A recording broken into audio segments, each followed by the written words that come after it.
Hello friends, welcome to perspective English teaching. আজ নিয়ে এসেছি তোমাদের জন্য একটি গুরুত্বপূর্ণ লেটার রাইটিং। খুবই গুরুত্বপূর্ণ এই রাইটিংটা, যারা ক্লাস 10-এ পড়ি তাদের জন্য, টেস্টের জন্য কিন্তু খুবই গুরুত্বপূর্ণ একটি লেটার রাইটিং। তো দেখে নিই কোশ্চেনটা কি রয়েছে। Write a letter to your friend about the importance of early rising. Write a letter, তোমার বন্ধুকে একটা চিঠি লেখো about the importance of early rising.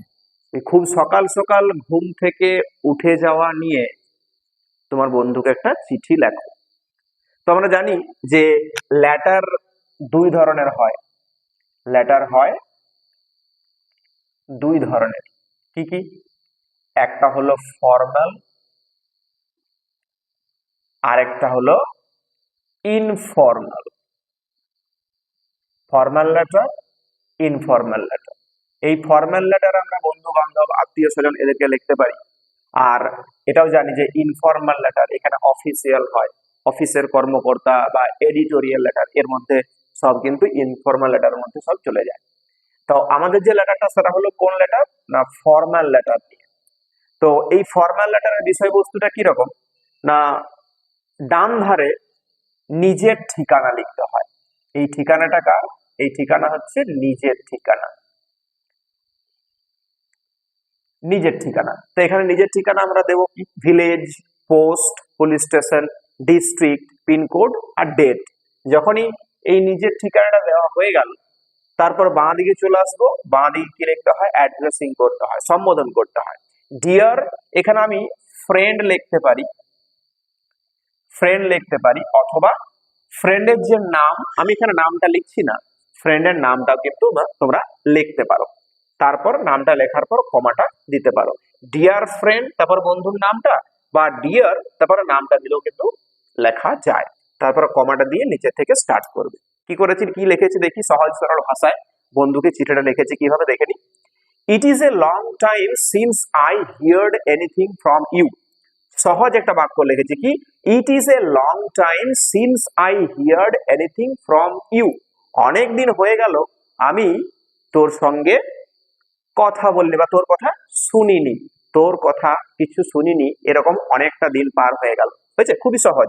It is a long time, অনেকটা দিন হয়ে গেল, since I heard anything from you, তোর কাছ থেকে বা তোর কথা শোনা হয়নি আমার কাছে, এটা অনেক দিন হয়ে গেল। আই হোপ, আমি আশা করি, you are in the pink of your health. এই যে শব্দটা দেখতে পাচ্ছ ইন দ্য পিঙ্ক, এই in the pink, in the pink, এটা একটা ফ্রেজ। কি বললাম? এটা একটা ফ্রেজ। এই ফ্রেজটার বাংলা হলো সর্বোত্তম স্বাস্থ্যের। সর্বোত্তম স্বাস্থ্যের মানে ভালো আছো এই কথাটা আর কি, শরীর টরীর ঠিক আছে এই কথাটার ক্ষেত্রে এই ইন দ্য পিঙ্ক অফ এটা কিন্তু লেখা হয়, ইন দ্য পিঙ্ক অফ এটা। তাই কি বলছে যে আই হোপ, আমি আশা করি, you are, I hope you are in the pink of your health, আমি আশা করি তুই ভালোই আছো বা তোর শরীর স্বাস্থ্য সবই ঠিক আছে।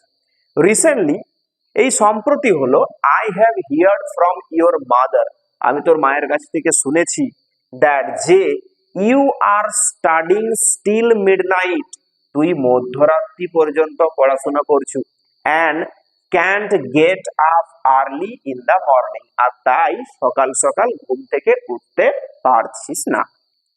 মাই ফ্রেন্ড, বন্ধু, this is not a healthy habit, এটা কোনো স্বাস্থ্যবান অভ্যাস নয়। হ্যাভ নট ইউ হিয়ার, তুই শুনিসনি, দা প্রভাব, সেই প্রবাদ বাক্যটা। কি প্রবাদ বাক্য? আমরাও জানি এটা, early to bed early to rise makes a man healthy wealthy and wise. একজন ব্যক্তি, কেউ যদি খুব তাড়াতাড়ি বিছানায় শুতে যায় আর খুব তাড়াতাড়ি ঘুম থেকে ওঠে, তাহলে এই অভ্যাসটা তাকে কি করে? মেক্স এ ম্যান হেলদি, স্বাস্থ্যবান, ওয়েলদি, সম্পদশালী, অ্যান্ড কি বলেছে? ওয়াইজ, জ্ঞানী করে তোলে। এই প্রবাদ বাক্যটাতে শুনিসনি, have not you heard the proverb, early to bed, early to rise makes a man healthy, wealthy and wise? এই ব্যাপারটা। if you get up early in the morning, যদি তুই সকাল সকাল ঘুম থেকে উঠে পড়ুস, you will get plenty of time, তুই অনেকটা সময় পাবি for your studying, পড়াশোনার জন্য, and other works, এবং আরো অন্যান্য কাজের জন্য। খুবই সহজ সরল ভাষা। কি বলছে, যদি তুই সকাল সকাল ঘুম থেকে উঠে পড়িস, তুই অনেকটা সময় পাবি পড়াশোনা করার জন্য এবং অন্যান্য কাজকর্ম করার জন্য, তার জন্য তোকে রাত জাগতে হবে না। ইন দা মর্নিং, সকালবেলায়, ইউ ক্যান ইনহেল, তুই ইনহেল করতে পারবি। ইনহেল মানে কি, টানা, গ্রহণ করা। তুই গ্রহণ করতে পারবি ফ্রেশ এয়ার, তরতাজা শুদ্ধ বাতাস, হুইচ রিভাইভস, যেটা পুনরুজ্জীবিত করে, ইয়োর মাইন্ড, তোর মনকে, যেটা তোর মনকে পুনরুজ্জীবিত করবে, মানে কি তাজা করে তুলবে, রিফ্রেশড করে তুলবে, অ্যান্ড এবং কিপস ইউ মোর এনার্জেটিক, আরো বেশি তোকে প্রাণবন্ত রাখবে থ্রু আউট দ্য ডে, সারাদিন। সকাল সকাল যদি ঘুম থেকে উঠে পড়ুস এবং শুদ্ধ বাতাসটা যদি গ্রহণ করুস, তাহলে দেখবি সারাদিন ধরে তুই কিন্তু তরতাজা মানে থাকতে পারবি। You can deeply concentrate in your studies, তুই তোর পড়াশোনাতে গভীরভাবে মনোযোগ স্থাপন করতে পারবি। In the serene ambience, serene মানে কি, সেরিন হচ্ছে শান্ত, সেরিন SERENE, সেরিন মানে কি শান্ত, শান্ত। আচ্ছা, আর একটা শব্দ আছে সেরিন, অ্যাম্বিয়েন্স, AMBIENCE, অ্যাম্বিয়েন্স কথার অর্থ কি, অ্যাম্বিয়েন্স হচ্ছে সকাল বা সকালের পরিবেশ,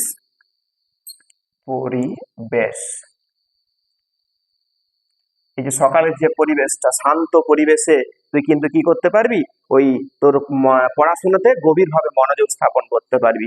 অফ আর্লি মর্নিং, খুব সকাল সকাল, serene ambience of early morning. তাহলে লাইনটা আবার দেখি, you can deeply concentrate in your studies, তুই গভীরভাবে মনোযোগ স্থাপন করতে পারবি in the serene ambience of early morning, এই সকালের শান্ত পরিবেশে তুই কিন্তু এটা করতে পারবি। ইফ ইউ ক্যান ম্যানেজ, তুই যদি পারুস কি, সাম টাইম, কি করতে না, সাম টাইম, কিছু সময়কে তুই ম্যানেজ করতে পারিস, তাহলে ফর মর্নিং ওয়াক, সকালে হাঁটার জন্য। বলছে কি, if you manage some time for morning ওয়াকের জন্য যদি তুই কিছুটা সময় বার করতে পারুস, you will get the scope, তুই সেই স্কোপটা পাবি। স্কোপ মানে কি, SCOPE, স্কোপ কথার অর্থ কি, স্কোপ হচ্ছে সুযোগ, তুই সেই সুযোগটা পাবি। অফ পারসিভিং মানে কি, PERCEIVING, পারসিভিং কথার অর্থ হলো হৃদয়ঙ্গম করা,